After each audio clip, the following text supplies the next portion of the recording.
You have to master detachment. Sa makakapanood ng video na to, parang awa mo na. Pag-aralan mo kung paano talaga mag-detach. So, ang dami kasi sa akin nagtatanong sa live stream ko sa TikTok about paano nga ba daw gamitin yung law of detachment or paano nga ba mag-detach in day-to-day basis. So, tuturuan ko kayo mga mi sa pinakasimpleng way na alam ko. Makakapag-detach ka lang kasi kapag sobra kang nasaktan. Yung pain, na alam mo yung parang kang ini-stab sa heart mo, sa soul mo, yung ganong klaseng pain na parang gusto mong magwala, gusto mong sumigaw, hindi mo alam yung gagawin mo, sobrang crowded nung thoughts mo and everything. Pag nandun ka sa ganong place of consciousness, dyan mo i-apply yung detachment. Kasi, imposibleng makapag-detach ka kung matigas pa rin yung ulo mo. Kung marupok ka pa din, or mahina pa din yung loob mo. So, kumbaga, pagtitibayin ka nung painful memories, yung painful situation, or negative situation. Kapag nandun ka na sa point ng buhay mo na sobrang ang sakit na ng mga nangyayari, or yung mga nangyari, is wala ka ng choice kung hindi mag-detach. Kumbaga, ubus ka na eh, di ba? Parang drain na yung energy mo. So, nandun ka na sa point na wala ka ng pakialam. Dati, all over the place ka. Dati, sobra-sobra kang magmahal, sobra-sobra kang magbigay, sobra-sobra kang tumulong, na tipong wala nang matira sa sarili mo.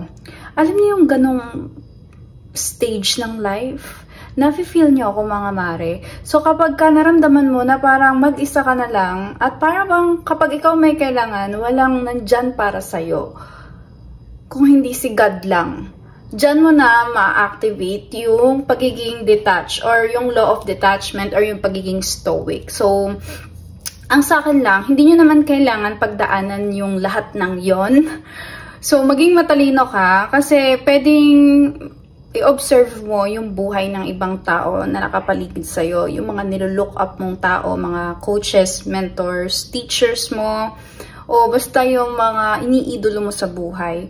Kasi for sure, bago sila mag-come up sa ganong enlightenment or awakening, is nagdaan din sila sa super dark na nakaraan or painful memories. Kaya natuto sila sa detachment. So, ibig sabihin ko lang mga mi, is pag-aralan nyo yung mga mali ng ibang tao. Tapos, kunin mo yung lesson doon sa life mo. So, kumbaga, para maano mo yung detachment, mapag-aralan mo. Hindi mo na kailangan maranasan yun sa sarili mo. Kasi minsan, super tigas ng ulo natin na para bang may tinuturo sa atin si God or si universe, kung anong tawag mo sa kanya, pero hindi tayo nakikinig. Ayun, para bang pinupush through pa rin natin sometimes. Alam naman ng intuition natin or yung instinct natin o higher self natin na delikado yung taong yun or yung place na yun or yung trabahong yun, diba? Kumbaga ramdam mo kapag hindi ka para sa isang lugar o para sa isang tao, tapos hindi ka nakikinig doon, push through ka pa rin ng push through. So, kaya ang nangyari, nagkakaroon ka ng pangit na resulta.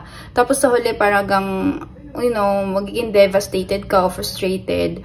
Or disappointed, all those negative emotions. Tapos, kakusapin mo si God at the end. Pero all this time, ginaguide tayo ni God or ni universe whenever we have those kind of decision or meron tayong papasukin na new territories or, new realities. So anyway, doon sa pagiging part na maging matalino, yun talaga yung pinaka-importante para hindi na natin pagdaanan yung masasakit na sitwasyon. Pero yun na nga, hindi din naman natin pwedeng ialis yun sa bawat tao. So, doon sa makakapal ng video na to, if nagdadaan ka sa ganong sitwasyon, sa malungkot na sitwasyon, I understand your perspective. It's meant to happen. At kung may mangyayari man, it's really meant to happen. Para ma-build yung character mo in alignment with your goals, with your dreams. So, kailangan siya mangyari.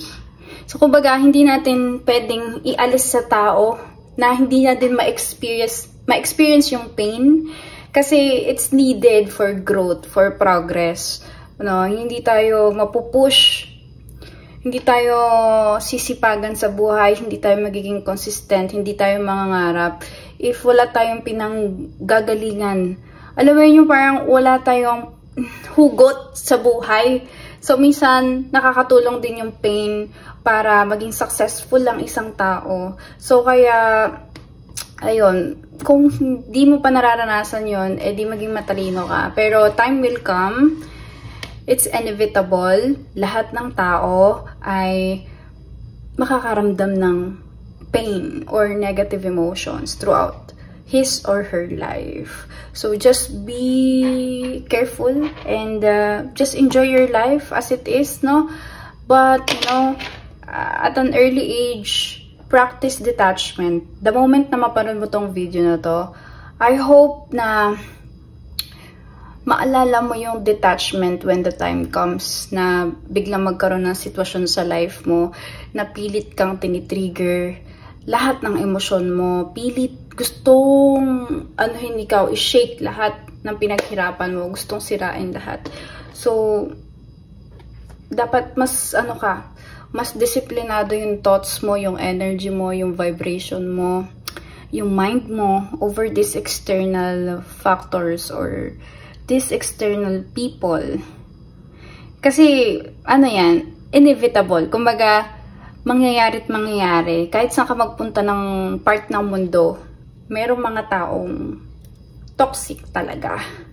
May tao talagang nakakainis. May taong hindi sila aware na toxic sila, na negative sila. Promise! Oo, makakakilala ka ng taong ganon. So, kumbaga, kung nagtatry ka to go outside of your comfort zone, alam mo na yung ibig kong sabihin. At dun sa nagtatransition pa lang, like, ngayon pa lang kayo magtatrabaho, kakagraduate nyo pa lang ng college. Iba kasi ang buhay ng estudyante at ng nagtatrabaho na eh. So, pagka nag-work ka na, pag nakagraduate ka na ng college, mas lalawak yung mundo mo. At mas lalawak din yung makikilala mong mga tao, no? Madami kang makikilala, iba't ibang personalities. So, nasa sayo, ikaw yung common denominator. Kaya nga sabi ko, kahit saan ka magpunta, merong mabuting tao at merong hindi. Merong positive thinker, merong hindi.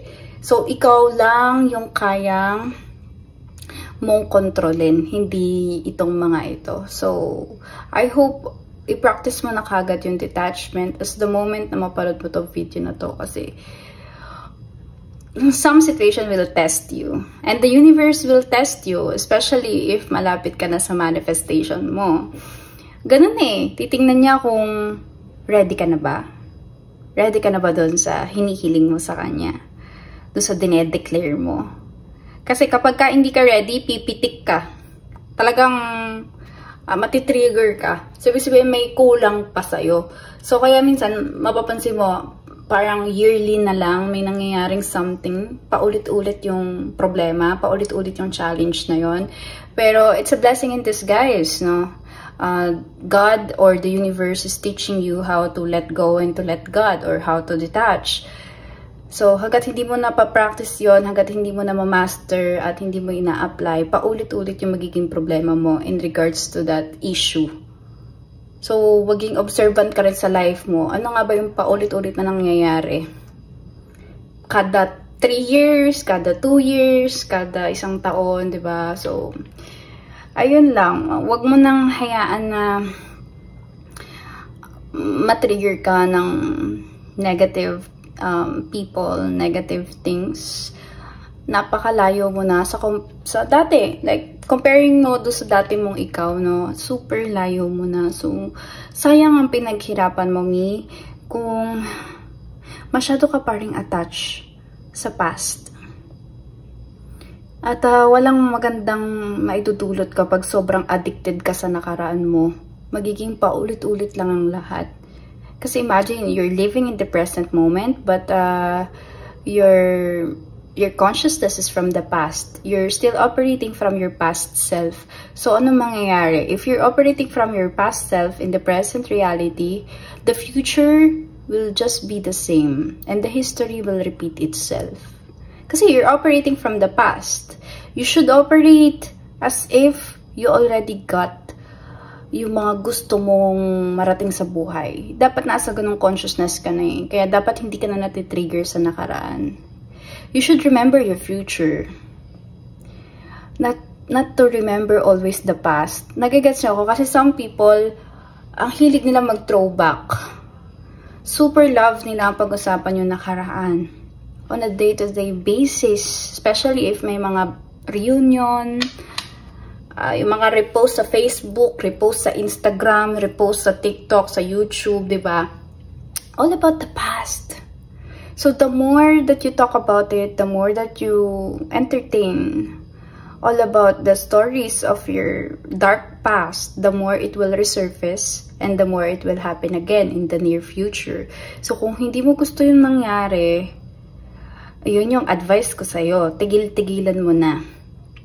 You have to accept in regards to that situation. Palayain mo na yung sarili mo. Tapos na yun. Kung ano man yun, wala na. It is what it is. Tapos na yun. Mag-operate ka na ngayon as if nakuha mo na yung gusto mo. So, sino ka? Ano ka? Kapag nakuha mo na yung gusto mo. So, yun yung dapat na consciousness mo ngayon para hindi ka madaling matrigger sa past. Remember your future. Okay? So, anyway, guys, thank you so much for watching. See you on the next one.